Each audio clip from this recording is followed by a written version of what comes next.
So now, already after the first day, we are about 20 people who have signed up to cooperate on improving our sailing tactics and strategy and on setting up our boats, be it a Dragonforce 65 or a 95 or possibly something else. Some of this will probably, for most of us, be done from an underdog perspective for quite some time, maybe years. Sometimes we don't understand exactly what the top experts say, and sometimes we find that they propose solutions that do not give us a full answer. Based on the contributions of others and my review of those suggestions, and based on my own trial and tribulations, I will be reviewing some of the advice given in different blogs and videos and refer to them on this website. It may have to do with the trimming of the boat, it may have to do with tactics, it may even have to do with strategy. And you need to tackle them all together and link the questions and answers together in order to improve. Most of this must lead to reflexes being improved so that you can really focus on the big picture while sailing. For instance, the reason why the boat doesn't go evenly in one or the other direction may have to do with the setup of the trimming of the boat, such as suggested by Klaus Harris. It can also have to do with waves and wind, drift, shifts in the conditions, even objects such as other boats. So, sailing is, of course, a compromise between different forces, lift and drag, and the real sailors, of course, find the best possible compromises in every situation. So, then there is another problem, and that is that the language used by the experts.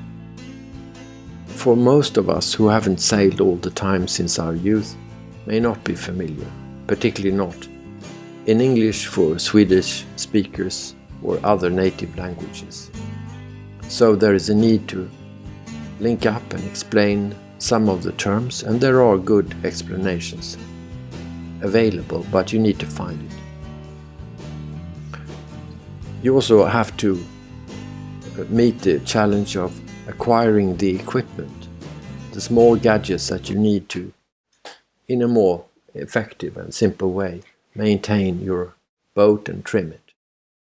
This also takes its time, and you need to find out from where to get these different things. As for the structure of the website and its content, it should first be said that there will be nothing more or less on the website which will not be publicly available.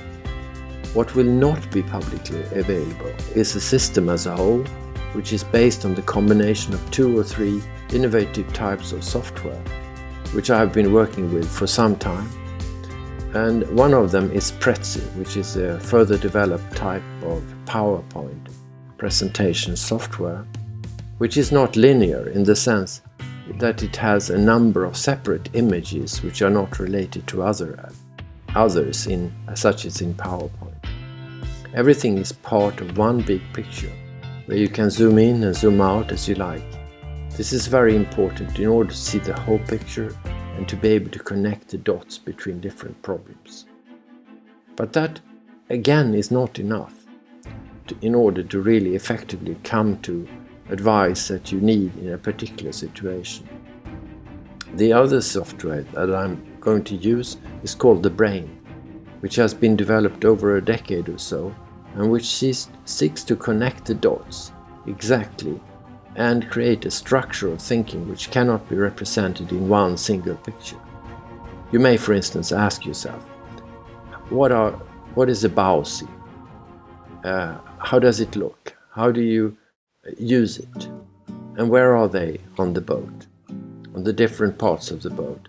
And where do they need to be in order to make effective trimming possible? This you need to explain in different ways, maybe in a series of questions and answers linked together through a tag, for instance, and that's exactly what you can do in a brain. A brain is also good in order to ask a successive series of questions. So I do this, does it solve the problem? No, where do I go next? So for this you use the brain software. There will also be one dedicated YouTube channel for these videos that I could produce myself, reviewing the efforts of others and recounting problems that I have met or experiences that I have made. It already fascinates me how I moved from not only being a passive spectator or unengaged spectator to finding it fascinating to watch races on YouTube with intense engagement.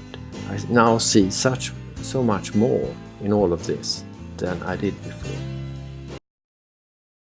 I'm greatly encouraged by the fact that you can even do the sport from a wheelchair. For someone who's over 70, such as myself, this is a very comforting perspective, since I've had to give up big boat sailing already 10 years ago due to operation on my hands. I note that in Sweden alone, about 10% of the population sing in choir, in different choirs. This is already something extremely important for people to feel part of a bigger group when they have reached retirement age and being able to do something together. I'm pretty sure that radio sailing could become a really big sport, but in order to do that, people need to easier come over the threshold. Well, finally, I've already got reactions from 1 or 2 people saying that all this is already available on the internet. Yes, but it's not available in one place, and that's what I'm trying to achieve here. Thank you for listening.